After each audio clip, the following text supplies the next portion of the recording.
was really ready. Now you know who's doing the whistling. Okay. At any rate, here we go. Oh, let me get my salute right here. Wow, caught myself because I've been running around trying to get.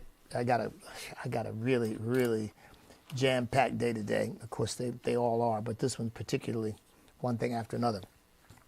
And I had some things to do before I came on, and I was trying to get those things out of the way and get ready, and then to realize, oh my goodness, I've only got a couple minutes, and made the mistake of hitting the wrong thing. So, at any rate, here we go. Good morning. Welcome to another edition of E.W. Jackson for America.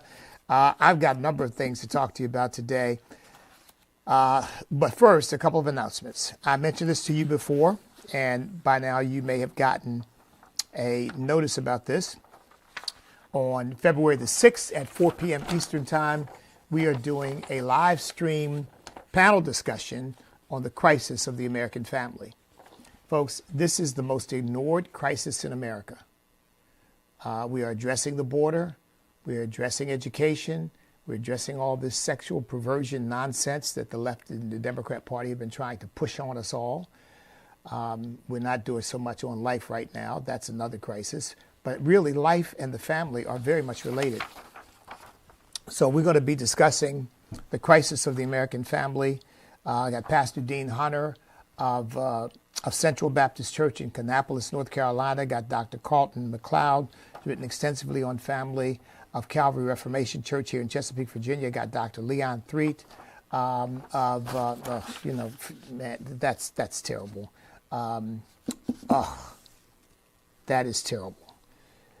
The churches that I don't, and there are a bunch of them actually. Let me get this straight and get this in my head so I don't keep. Of Christian Faith Assembly. Of Christian Faith Assembly. You know, some churches have those names that I guess they're so obvious. Okay? Dr. Leon Threet of Christian Faith Assembly, and myself, pastor of the Called Church. But we will be discussing the crisis of the American family, which causes crime, violence, prison overpopulation, alcoholism, drug addiction, and overdose, domestic abuse, mental illness, academic failure, poverty, and suicide. All of those things are related to breakdown of the family, and nobody's really addressing it. Maybe nobody's too strong a word. Let's put it this way. There's really no prominent conservative effort to address the issue of the breakdown of the biblical traditional model of the family. And so that's what we're seeking to do. And this is, by the way, not just to discuss the issue, but really to begin to craft solutions. Because I'm developing curriculum right now that can be used to help train people, teach people what a family ought to look like. So, for example, we've got this broken down into several elements that we're going to be talking about. Marriage. Is marriage sacred in America anymore? Does marriage even matter anymore? Is it supposed to be a lifetime commitment anymore? I don't know. I mean, one could argue, no, it does not. It's just kind of, do it for a little bit and see how it works out. We're going to be talking about parenting. What is the proper way to parent children in this modern age with so much coming at them? We're going to be talking about education. And what's the role of education? Why does education affirm the family? Does education support the family? Does it help the family? And what should parents be looking for when they're looking for an educational institution for their children? Of course, this is National School Choice Week. I'm going to get to that in a moment. But we've got to maximize parents' ability to choose a school that we really think affirms them and affirms their children, affirms their values. And I'm talking about traditional, God-centered, God-fearing values. I'm not talking about these abominations where, they're much more. I saw a report this morning that America is falling in terms of our academic performance and achievement. No wonder all these business people think they've got to reach out to India to get engineers and to China to get engineers. because we're too busy teaching children about their gender identity. We don't even teach cursive in most of our schools anymore. I mean, my God, what in the world? But we certainly got time to delve into, what's on your birth certificate and how stupid your parents are that they think you're a boy when you're really a girl. It's such a disservice to our country. And then single parenting. I mean, whether we like it or not, we've got a lot of single parents in America. We can't forget them. They've got a job to do. And part of their job, by the way, is to prepare their children for what it means to have a family that is unlike their own, right? You don't want, if you're a single parent, and God forbid it's by, your spouse dying or something like that, but if you're a single parent because of divorce or because the child was born out of wedlock or the relationship never really matured into a permanent marriage or relationship or whatever, and the child is being raised in a single parent, female-headed household, which is most of the time, sometimes by a single dad. I was raised by a single dad, at least from 10 years old until I was grown.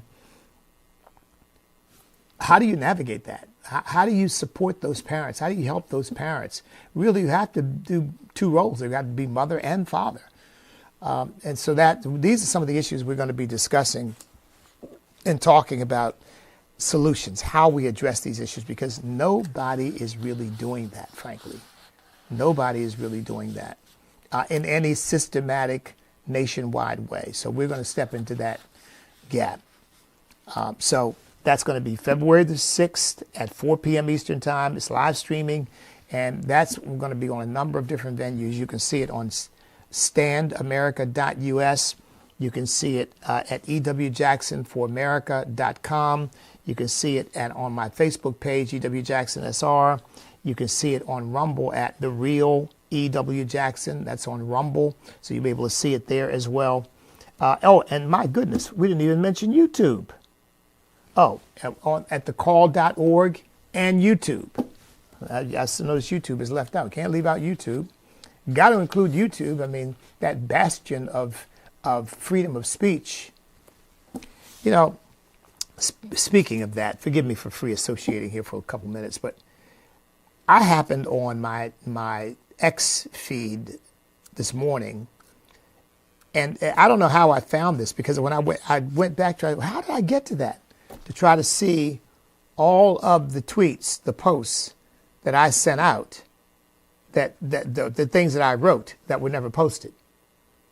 I was going to read those to you, but I couldn't find them. I went back trying to figure out, well, how did I get to those? But when I get them, I will get to them. And when I do, I'm going to read you the posts that they've never sent. And by the way, they don't give you any explanation. They act like it might be a little technical problem, or, this post can't be sent out, or blah, blah, blah, blah. And then when you go to the post, you can appeal it, but they don't tell you what the result is. They just never send it out. And you can go to the post, but you can't edit it. You have to delete it. You don't have an edit option for a post that they don't send. And I've got a number of them. A post I sent out about that abominable message that this so-called Bishop Budd, or whatever her name is, Marianne Budd, I think it is, or maybe it's Bood, I don't know. But that abominable message that she preached to President Trump and to Vice President Vance, which I just found disgusting, blasphemous.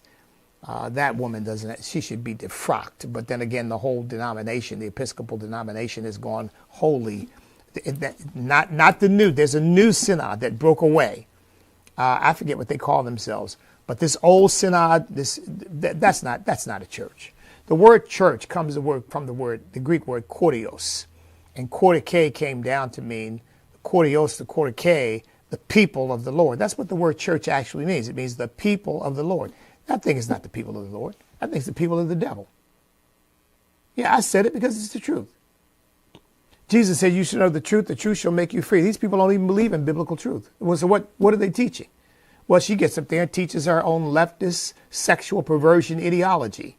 We got to uphold homosexuality, and we got to uphold transgenderism, and we got to make sure that, people who want to practice that are respected and honored and protected. I mean, they should be protected and respected as human beings, but not as sexual perverts. And they shouldn't be allowed to teach that to children. So they didn't post it. I don't have the exact words in front of me, of course, because I did it and hit it, and only to find out it never went anywhere. It's in my drafts folder. Maybe that's what it is. Maybe it's a drafts folder on X. So somebody knows how to get to that, because it's interesting how you can, with this technology, you find something and say, well, wait, how did I even find that? Oh, there it is. How did I get to that? And then you realize you don't know how you got to it. You just somehow there it was, and it was obviously a draft, but I don't see anything that says drafts. I don't think. Yeah, that's for you. Those are not drafts. I don't see anything that says drafts. So I don't even know how I got there, to tell you the truth, which is really weird, isn't it? But at any rate, here, if I click on settings, that doesn't get me anywhere either. So how did I just happen up on them? But there was a whole list of them that never went out, including really weird one about William Federer. So it made me think, well, have they banned him? Because I announced William Federer was going to be giving a talk somewhere, and they never put that out there. So it made me wonder, well, have they banned William Federer? Because, why would that not go out? I understand that at all. So at any rate, I have not been able to find those messages that they have held, but they're still in the system. So when I find them, I'm going to read them to you. So you see how Elon Musk's X is still censoring people, because it was clear to me they were picking messages that they didn't like. And one was about the last one that they stopped, wouldn't allow to be posted, was the one about the blasphemy at that national cathedral that woman engaged in. Who do these people think they are to be censoring you because you happen to believe something is blasphemy? At any rate. Okay, so that I mentioned the Family Restoration Institute. Now, here's the other thing.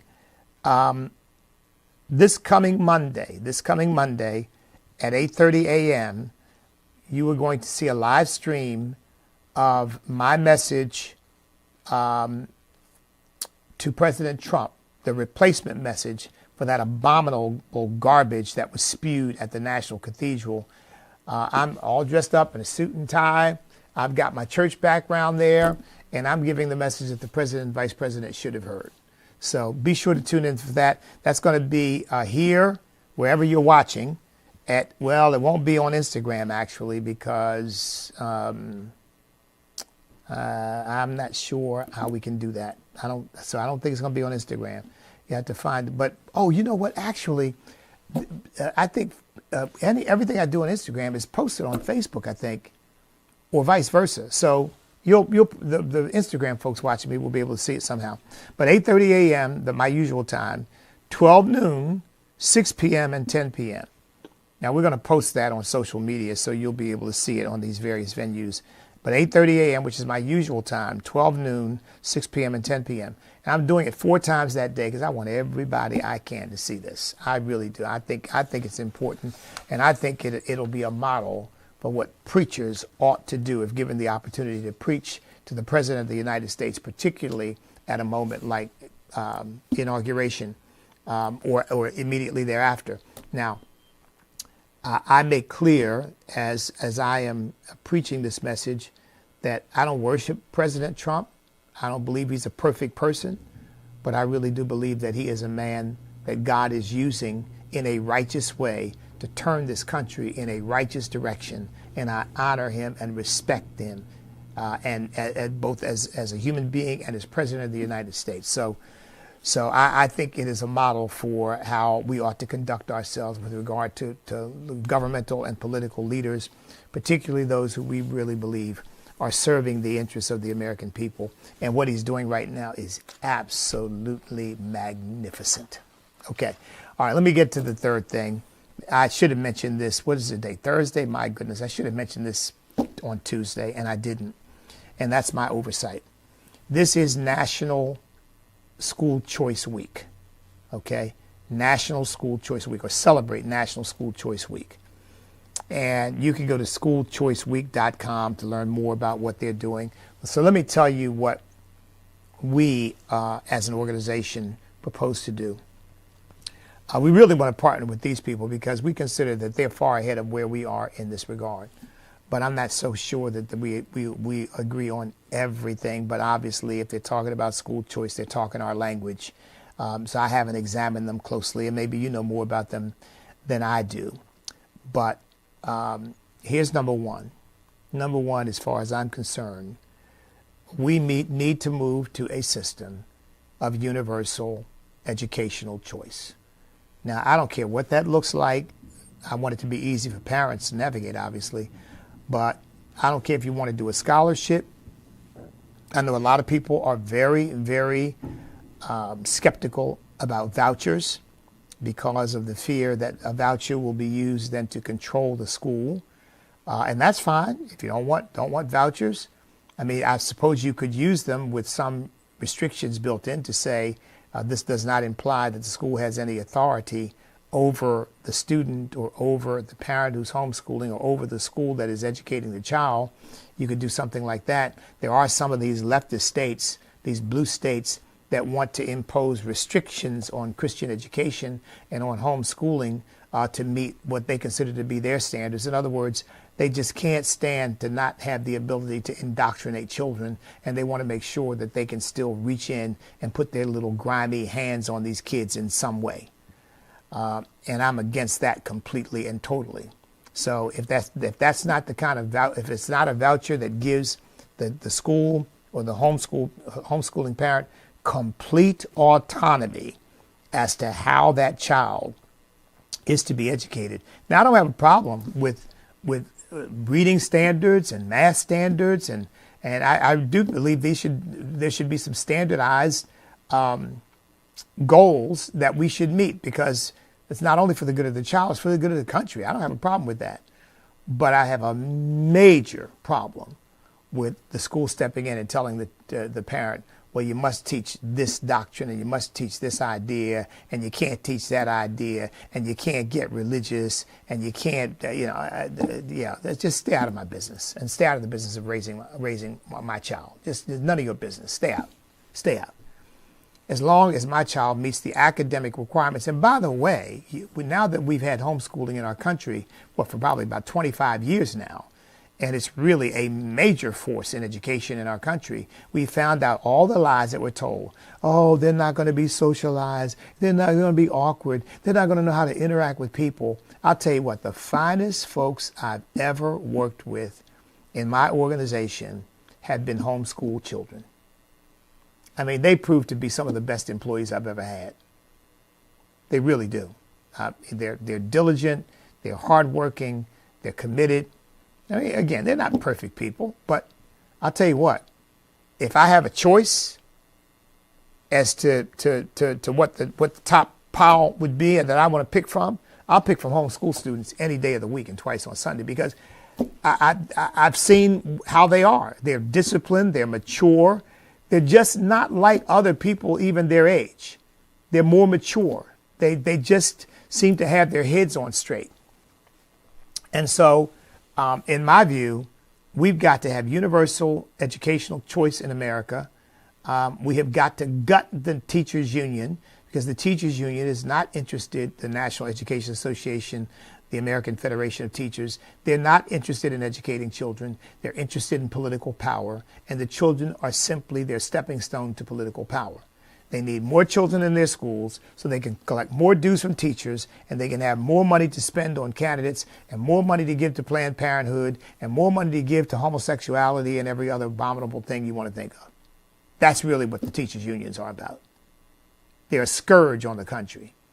Now, we're a free country. People can unionize if they want. They can join a union if they want, or they should be free not to join a union.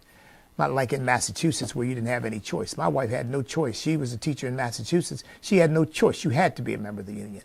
See, these people are always talking about freedom. They don't believe in freedom. They believe in totalitarianism. They believe in forcing people to do what they want them to do. We came to Virginia. My wife didn't have to join the teachers union. She didn't join it. Free work state. But in Massachusetts, no. You don't get a choice. We know what's best for you. We will take your money whether you like it or not. Right. So they take your money against your will to give it to the teachers union to pursue an agenda that you don't even agree with, and you have nothing to say about it. That's the leftist view of freedom. These people are communists and Marxists because that's the way they work. And by the way, this is an aside, but it's worth noting. When I was practicing law in Massachusetts, we came up against a situation. We found out that, every lawyer has to have client funds account and a client funds accounts or multiple client funds accounts.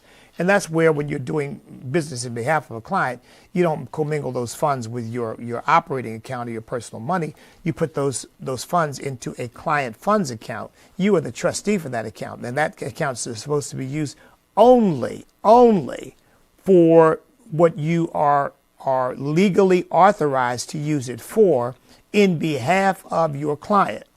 Now, sometimes that may be paying your fees where, the client gives you a retainer. You don't get to spend that money. You put the retainer in the client funds account, and then you bill the client funds account on a monthly basis or whatever the agreement is. Or a client is buying a piece of property and you're holding the money in escrow in a client funds account. Well, that money doesn't get touched until it's time for that money to come out to do what needs to be done. However, those accounts garner interest, right? I mean, they earn interest. Who's the interest belong to? Well, does it belong to the client? Does it belong to the lawyer? Well, I think most people would say, well, it obviously belongs to the client if it's the client's money. And that you're simply holding the money as trustee, it's not yours, then the interest belongs to the client. And that's what, Massachusetts said, no. The interest belongs to the Board of Bar Overseers to give to homosexual activists, to give to Planned Parenthood, to give to whomever they want to give it to. I kid you not, folks.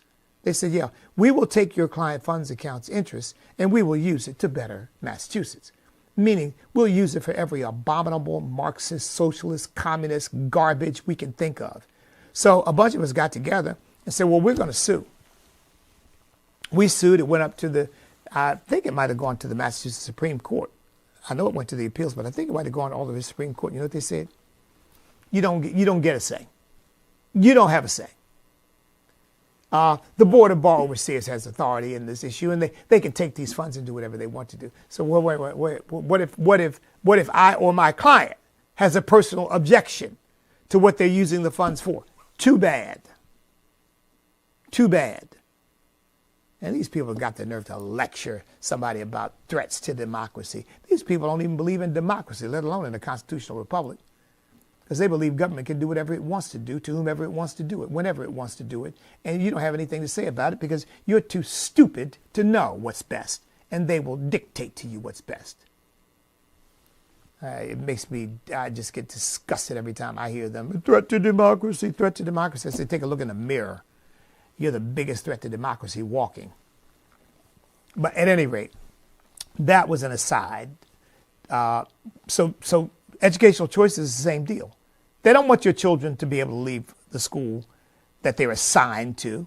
They want them to be able to, look, isn't this interesting? They don't want your child assigned a gender because it's not fair. It may be a boy in a girl's body or a girl in a boy's body. I mean, this is the kind of insanity these people believe. But on the other hand, they will assign your child to a school and you go to that school because that's the school that's best for your child. They don't know you, they don't know your child, and they probably don't know a thing about education, but they know what's best for your child. And I just believe, no, that should be left completely to the parents and let the resources follow the parents. And that will vary from state to state, but it needs to, that's the way it needs to work. Let's gut these teachers' unions. And let's give these children an opportunity to get a quality education instead of being stuck in these failing schools that are teaching them everything except how to read, how to do math, and how to do science. So this is School Choice Week. Celebrate School Choice Week.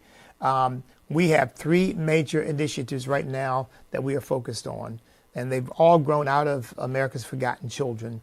America's Forgotten Children we're up to about over 630 children murdered since the defund the police movement, which has still not been resolved. I think it'll be resolved under President Trump, but it's going to take a while to get back to normal, because what you've had is crime, just like a cancer, taking root in our cities.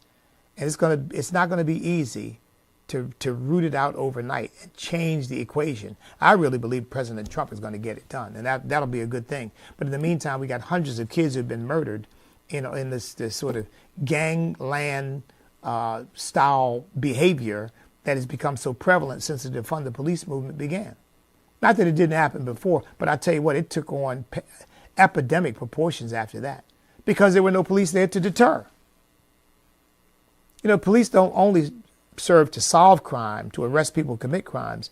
Their presence is a deterrent to crime.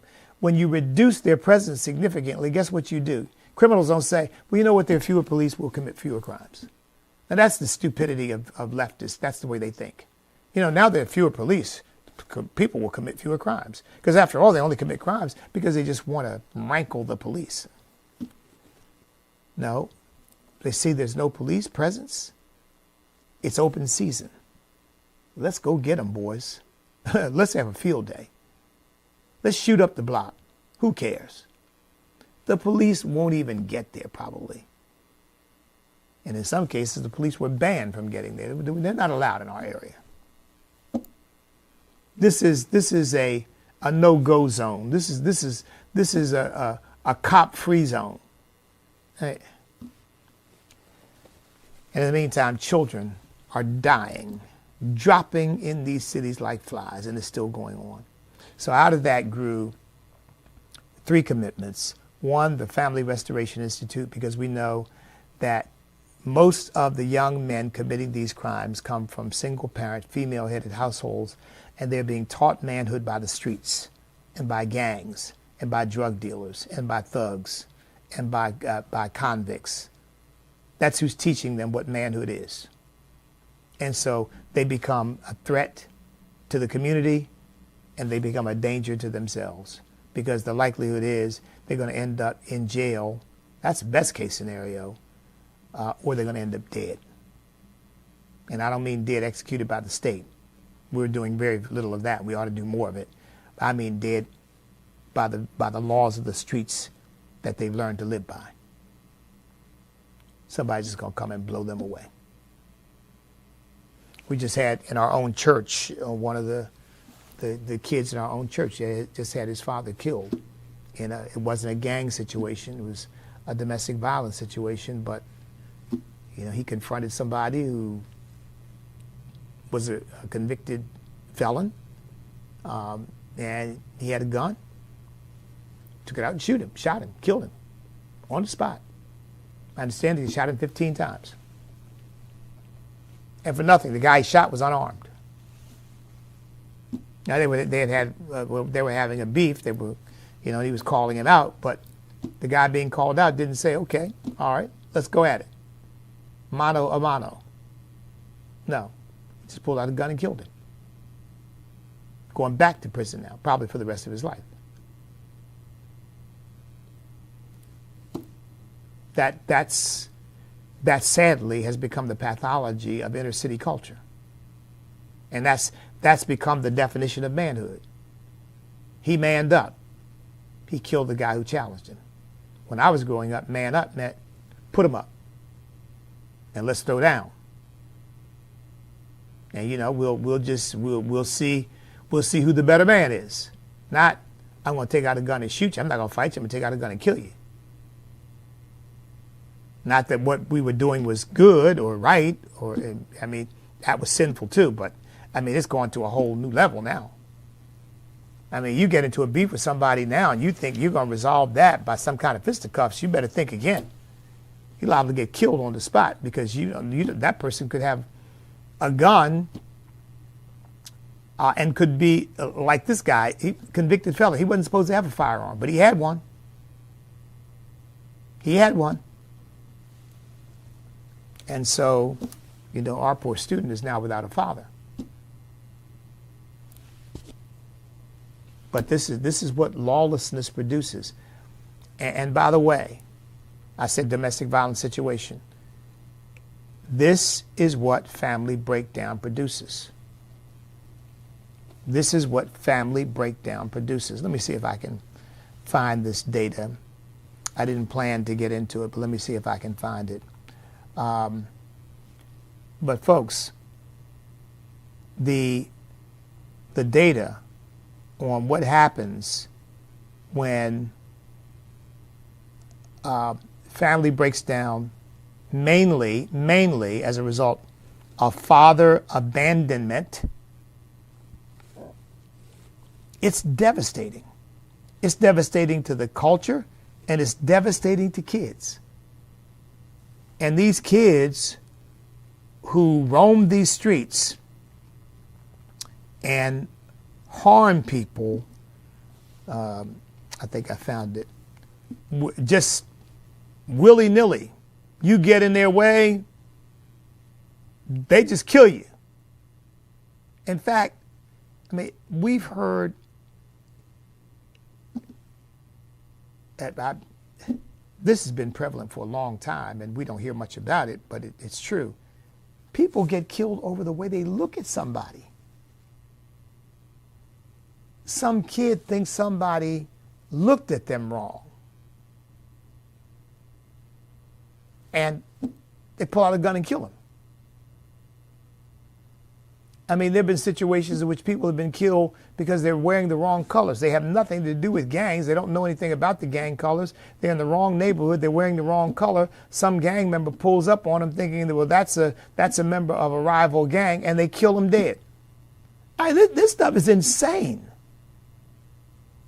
And then, of course, they shoot into a crowd, and often some young kid, 3, 4, 5, 6 years old, or they shoot up a house. Again, some young kid sleeping in the bed, playing in the living room, or some kid playing in the yard and ends up dead because they decided there was somebody there that they wanted to shoot.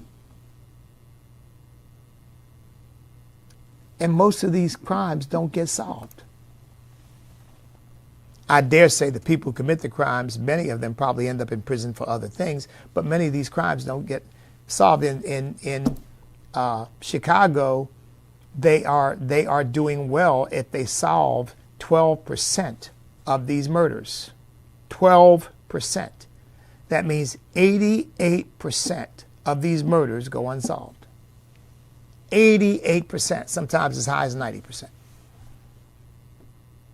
And all of this comes from the breakdown of the family. Here's one set of statistics I have, and this comes from a variety of sources, folks.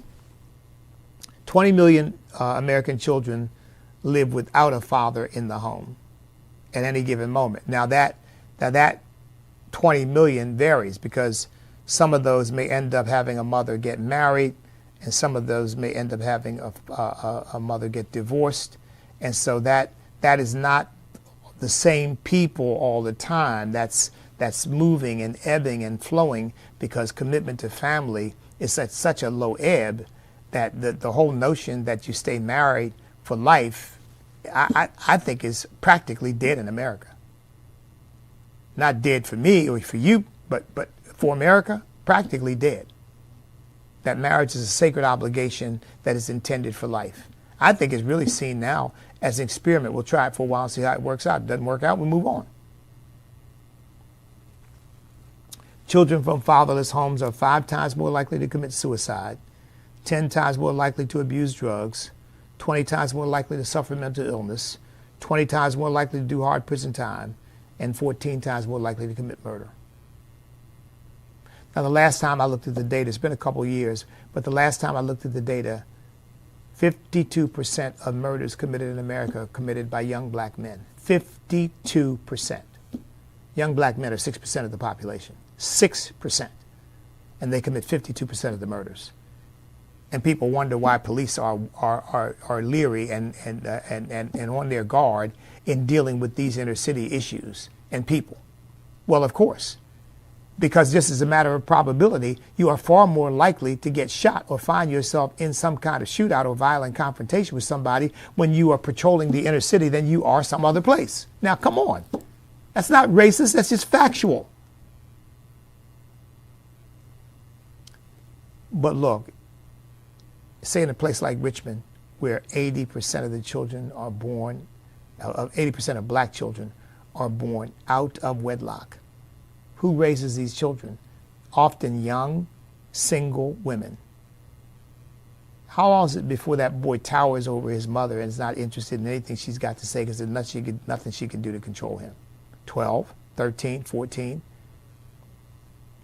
And how quickly is it that some big, bodacious gang member, convicted felon, guy who's been to the penitentiary and he's Mr. Bad on the block, tell him, hey, man, we can put some money in your pocket. We can make you important. We can make you somebody respected. And this kid is saying, oh, okay, what do I have to do? Just deal a little drugs for me. Just, take care of some business for me. Who knows? Maybe at some point you graduate to killing somebody for me. You got to man up, son. You got to man up. This is what it means to be a man. And before you know it, the kid is completely lost to the streets. I was in foster care, and that's where I was headed. My father took me out of it. Took me out of foster care so as to avoid having me victimized by the same fate. Because that's where I was going. There's no question about it. So we've got to rebuild the family. So the Family Restoration Institute is our model for that. That's what our panel discussion is going to be about, the curriculum that we need. What do we need to teach people? How do we instill this in people? I've got, as I said, 4 different areas of emphasis that we want to deal with: marriage, obviously, parenting, education, and what it means to be a single parent. How do you make the most of it? How does, for example, a single parent whose children have never lived in a healthy, 2-parent, monogamous, married home where the parents love each other and they're raising their children together, hopefully bringing them up in the nurture and admonition of the Lord, say a child that's never experienced that, how does that child build a family that is permanent and stable and healthy and strong? This is a passion for me because I'm one of those children. I never lived in a 2-parent monogamous household. Well, I take that back. My foster parents were married, but it had its problems, let me tell you. I don't want to dishonor those people, but it had its problems. As I said before, my foster mother really became mother to me. I started calling her mom long before I called my biological mother mom. I was in my late teens before I started calling my biological mother mom, and I did it just as a decision that I was going to do it. Well, she was my mother, and I should call her mom, but I hadn't always known her by her first name because she was never a mother to me growing up. My foster mother was. I call her mama. But my foster father, I didn't know him. I mean, he was there, but he didn't really mean anything to me. I mean, I didn't hate the man or anything, but honestly, it was like he was irrelevant. He was just there. So not exactly a model situation for me to be in. Plus, I knew who my biological father was, and I wanted to be with him and my mother, and I couldn't be with both of them. So I ended up, of course, being with my father because he was the most active in my life. I saw my mother very rarely. So how do you go from that to then getting married and staying married, as my wife and I have been married now? Oh, that's right. Yeah, we've been married. As of September, it'll be 55 years. We're 54 right now. As of September, it'll be 55 years. And let me tell you, nothing but the grace of God, because when we got married, I wasn't saved. I wasn't trying to live a life for Jesus, and I didn't have a clue what a marriage looked like because I'd never really seen a healthy marriage. Not never really, had never seen a healthy marriage. I can't say that my foster parents had a healthy marriage. So I don't want to tell some of the stories I could tell about them because it's not edifying. But yeah, so how do you do that? Well, I had something that I know just nothing but Almighty God. But I was acutely aware of the pain of not being with my parents. And I had made up my mind that when I got married, and my wife and I got married young, but when I got married, I was never going to do to my children what was done to me. I was never going to have my children wondering, where's my father? Does he love me? Why isn't he here?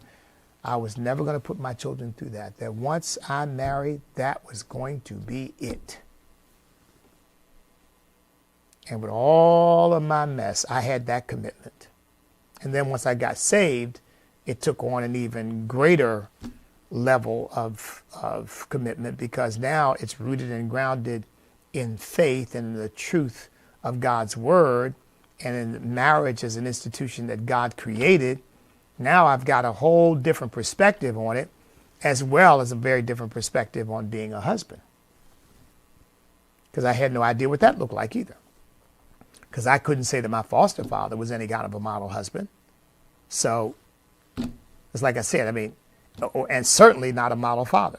So I had to, my father was a great example of what it meant to be a father. And I had him to sort of lean on for that, but I had nobody really to lean on for what it meant to be a husband. So I had to learn that really from Almighty God. So how do we instill in a kid that's never had any experience of healthy family life what he needs to know, or she needs to know, in order to create a healthy family life? Because you all know how this works. I'm the exception. Most kids from my background end up doing the same thing they experienced. In and out of relationships, living with women, shacking with women, getting married, getting divorced, and most girls who grow up in that circumstance end up doing the same. Children by 2 or 3 guys, living with a guy here, living with another guy there. I mean, and the kids suffer. How do you break that vicious cycle? That's what we're grappling with. And frankly, in my humble opinion, nobody else is. And somebody's got to. And by the way, let's be clear. The most acute problem is indeed in the inner city, in the black community. But that's not where the problem resides alone. Every demographic is facing this. The only demographic that right now doesn't seem to be facing this, and I guarantee if they keep getting influenced by the present direction of American culture, they will, and that is the Asians.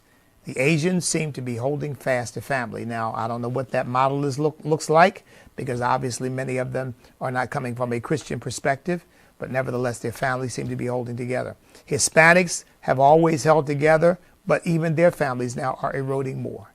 More divorce among Hispanics, more out-of-wedlock births among Hispanics, and so forth. And of course, Americans of European ancestry, so-called white Americans, about 1/3 of their children are born out of wedlock.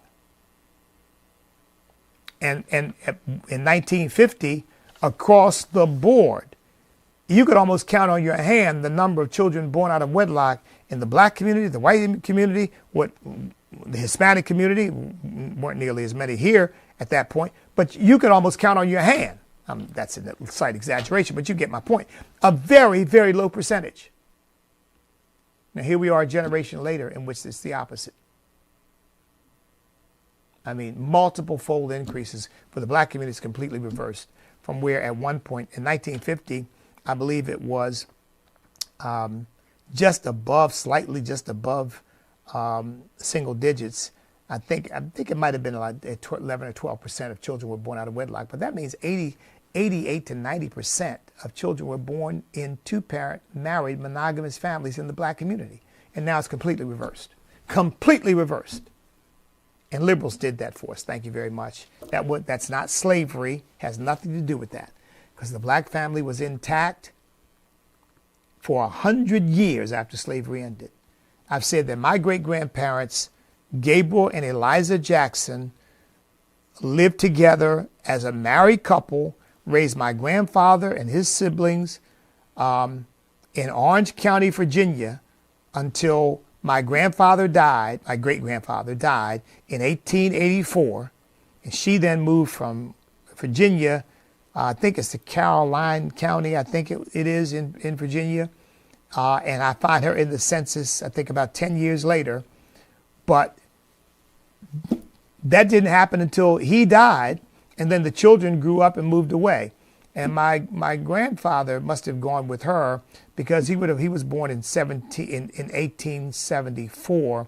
So he would have only been 10 years old when his father died. He probably went with his mother for a while, but then he left and headed on up to I think to Ohio. Actually, I think he went first to Ohio and then from Ohio to Pennsylvania. Because Ohio is where he met my grandmother, Mabel Ross. So, and of course he married her, and they were married until she died, but she died very young. And then to my knowledge, my grandfather, I think, remarried one time. But my point is, the black family was largely intact, and even slavery couldn't destroy it. And that's not to say slavery was a good thing, but even slavery couldn't destroy it. But a bunch of liberals, starting in the 1960s, managed to do what even slavery couldn't do. So this is a devastating problem, folks. And if we want a good future for America, this is a problem we have to address. So I hope you will join us again. That is Thursday, February 6th at 4 p.m. Eastern Time, live streaming on a variety of venues. If you haven't gotten this flyer in your email box, please be looking for it because we are going to send it out several times before that. We're only a week away. Today is Wednesday. We're about a week and a day, about 8 days away from that. So we hope you will join with us. And we're going to make it so that we've got an email address, comment@standinc.net, comment@standinc.net, where viewers will be able to comment and ask questions so that we can get our panelists responding to what people are saying, what people are asking. This is a major problem and it's got to be addressed. Well, look, I am elated by what President Trump is doing. I was thinking about it this morning. I said, some of you may have been watching when I said this, but I said not too long ago, I said, the only way I could be happier is if I were president. But you know what, folks, I'm serious. He's doing exactly, almost to the T, what I would do if I were president. So maybe I could be happier. Because even saying, I'm going to withhold federal funds if your school system is teaching CRT, he should be withholding federal funds. If you're going to be in an indoctrination camp, whether you're a government school or you're a college or university, you're not getting federal money. We're not paying you to indoctrinate our people. If you can't educate them, if you can't be fair, if you can't give both sides of an issue, can't teach children, young people to think for themselves, then do it on your own dime.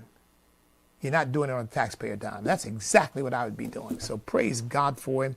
Keep it up, Mr. Trump. Oh, so be sure to tune in on Monday, folks. 8:30, noon, let's say 8:30, noon, 6 p.m. is one time.